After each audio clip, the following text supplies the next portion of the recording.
साथियों नमस्कार। हृदय तल की गहराइयों से आप सभी का स्वागत है मेरे चैनल पर। हमेशा की तरह सर्वप्रथम उस परम पिता परमेश्वर के प्रति हम लोग आभारी होते हैं कि आज हम लोग फिर से मिल रहे हैं। और आज का जो वीडियो है उसके लिए जो गाना हमारे दिमाग में गूंज रहा है वो कुछ इस तरह से है कि जिंदगी की तलाश में हम मौत के कितने पास आ गए, जब ये सोचा तो घबरा गए, आ गए हम कहाँ आ गए। जी हाँ, मैं बात कर रहा हूँ डायरेक्ट इंडस्ट्री के जाने पहचाने नाम अजय शर्मा जी की, कि जिन्होंने अभी अभी अपनी पुरानी कंपनी को क्विट करके और उस नई तलाश में निकल पड़े हैं। जैसा कि मैंने बताया कि अजय शर्मा जी इंडस्ट्री का एक जाना माना नाम है और इनके जो मैनेजमेंट के से जो रिश्ते रहते हैं, चाहे ये जहां भी रहें, साल दो साल बाद कुछ इस तरह से हो जाते हैं।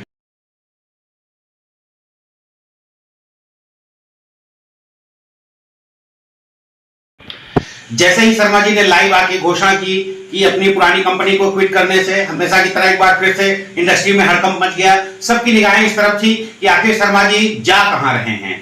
तो शर्मा जी ने जिसको सेलेक्ट किया है, और उससे पहले बता दूं कि उन्होंने लाइव में मतलब बड़ी अजीब सी बातें की। जैसे कि उन्होंने कहा कि भाई उस कंपनी का सिलेक्शन उनके साथियों द्वारा किया गया। तो मैं शर्मा जी से जानना चाहता हूं कि आप तो हमेशा कहा करते थे कि हमेशा रेलगाड़ी के इंजन बनो, डब्बे नहीं। आज आप डब्बा कैसे बन जा रहे हैं? आपकी साफ सुथरी छवि को लेके मुझे व्यक्तिगत तो कोई डाउट नहीं रहा है अभी तक, है ना। लेकिन बीच में आपने भी कहा था कि लगता है मुझे अपने सिद्धांतों से समझौता करना पड़ेगा। तो क्या ये मान के चले कि शर्मा जी आपने अपने सिद्धांतों से समझौता कर लिया है? अगर नहीं किया है तो मुझे तो डाउट है कि भैया आज की डेट में किसी का कोई भरोसा नहीं, कहीं ऐसा ना हो कि आपके टीम के आपके कोर लीडर ने ही आपका सौदा कर लिया हो। खैर ठीक है, ये तो अंदर की बातें हैं। और अब हम जान लेते हैं कि शर्मा जी किधर मूव किए हैं। शर्मा जी गए हैं हमारे KRS मल्टी प्रो। इससे पहले कभी नाम सुना है आपने? नहीं, मैंने भी नहीं सुना है। लेकिन जब शर्मा जी मूव कर रहे थे, क्यूरियोसिटी होती है कि आखिर कुछ तो बात होगी उसमें कि शर्मा जी ने इसको सिलेक्ट किया है और क्या सोच के सिलेक्ट किया है। पैसा ही पैसा होगा। KRS multi pro Faridabad head office है इसका, और लगभग 2.5 साल हो रहा है अभी कंपनी को चलते हुए। और आपने ही अपने एक लाइव में कहा था कि भाई किसी भी कंपनी से जुड़ने के पहले थोड़ा सा उसका ट्रैक रिकॉर्ड देखना चाहिए। कम से कम 3 साल तो हो ही गए हो उसको चलते हुए, तो आपका ये क्राइटेरिया भी ये पूरी नहीं करती है। और दूसरा, जो आपने पिछली कंपनी पे एलिगेशन लगाए हैं कि बहुत बड़ा ट्री था, है ना, उस ग्रुप के नाम पे। तो जब हम देख रहे थे तो आपका जो KRS ग्रुप है खूब सारे टैग लगे हुए हैं। तो सर जी एक बार फिर से पता कर लीजिएगा क्या वो जो टैग उसके साथ लगे हुए हैं हर सेक्टर का, चाहे वो मीडिया का हो ना, चाहे रियल एस्टेट का हो, ऐसे बहुत बड़ा ट्री है उसका। तो एक बार सर जी पता कर लीजिएगा।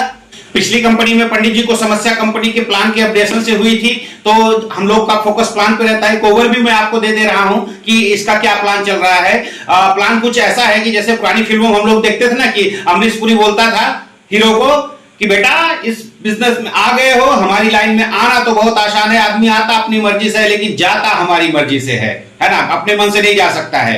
तो ऐसा ही कुछ हाथ KRS का है कि जैसे हमारी इंडस्ट्री में बाइनरी भी चलता है, जनरेशन भी चलता है। तो KRS ने दोनों ऑप्शन आपके लिए रखे हैं। अच्छा तू बाइनरी वाला है, आजा भाई तू अपने लिए बाइनरी कर ले। अच्छा भाई तू जनरेशन वाला है, तू जनरेशन आके कर ले हमारे यहाँ, ठीक। तो इस तरह बाइनरी और जनरेशन दोनों ऑप्शन है आपके पास। तो एक जो जनरेशन प्लान वाले होते हैं बाइनरी वालों को बड़ी अच्छी निगाह से नहीं देखते हैं, ठीक। लेकिन मैं फिर से बता दूं, बाइनरी इलीगल नहीं है, बाइनरी की अपने बेनिफिट है। मेरा एक पुराना वीडियो भी है क्या होता है बाइनरी और जनरेशन, आप लोग वहां से भी थोड़ा सा इसके बारे में जानकारी ले लें। आ जाते हैं जो इनका जनरेशन प्लान है उस पे आ जाते हैं हम लोग। तो हमेशा की तरह जनरेशन प्लान जो है इनका टोटल जो डिस्ट्रीब्यूशन है उसका 58% और प्लस 17% ये दे रहे हैं फ्लैगशिप बोनस के नाम पे, जो लेकिन जो है एक्चुअल जो है वो 58% ही है। और एवरेज बिजनेस वॉल्यूम की बात करें तो हम मान लेते हैं 35 से 40% के बीच है। एक चीज मैं फिर से बताना चाहूंगा, जो नए रूल्स की ड्राफ्टिंग हुई है उसमें स्पॉन्सरिंग इनकम को टोटल इलीगल बताया गया है। और नए रूल्स को लेके मेरा एक वीडियो है, आप देख सकते हैं, और इसका मेरे पास ड्राफ्ट भी है। तो अगर जिस किसी भाई को वो ड्राफ्ट चाहिए, नीचे चल रहे नंबरों पे आप मुझे व्हाट्सएप कर देंगे, मैं आपको ड्राफ्ट भी सेंड कर दूंगा। तो वो जो इनकम है इन फ्यूचर तो देखिए बदलनी ही है ना, जो इनकी स्पॉन्सरिंग इनकम है। ओवरऑल अभी 58% पे इनका प्लान चल रहा है।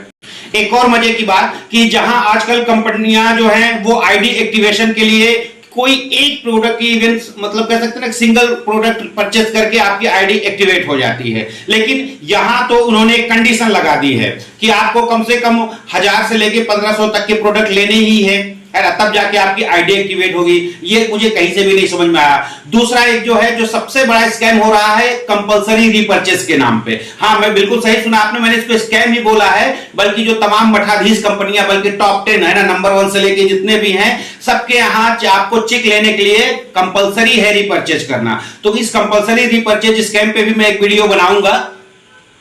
टोटल कंपनी आपके यहां 6 तरह की इनकम दे रही है, उस 6 इनकम पे भी 4 पे तो इन्होंने कैपिंग लगा के रखी है। तो भैया मिल क्या रहा है, मैं समझ नहीं पा रहा हूं। बड़ा तरस आ रहा है कि या तो आपने एकदम जैसे कहते हैं ना, अंधविश्वास करके अपनी कोर टीम पे देख लिया, या प्लान देखा ही नहीं, और या तो ऐसा भी हो सकता है कि जैसा आपने कहा ना कि फील्ड में मिलते हैं। तो एक संभावना ये भी मुझे लगता है कि आप की टीम है ना, कंपनी को हाईजैक करके अपने हिसाब से पूरे प्लान को मोल्ड करके, मॉडिफाई करके फिर से पेश करेगी।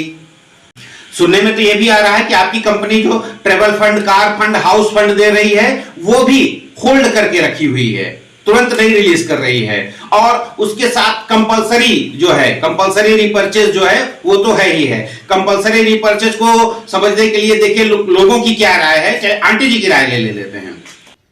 ये बहन चो सारे मिलके हमको पागल बना रहे, मादर चोत के बच्चे।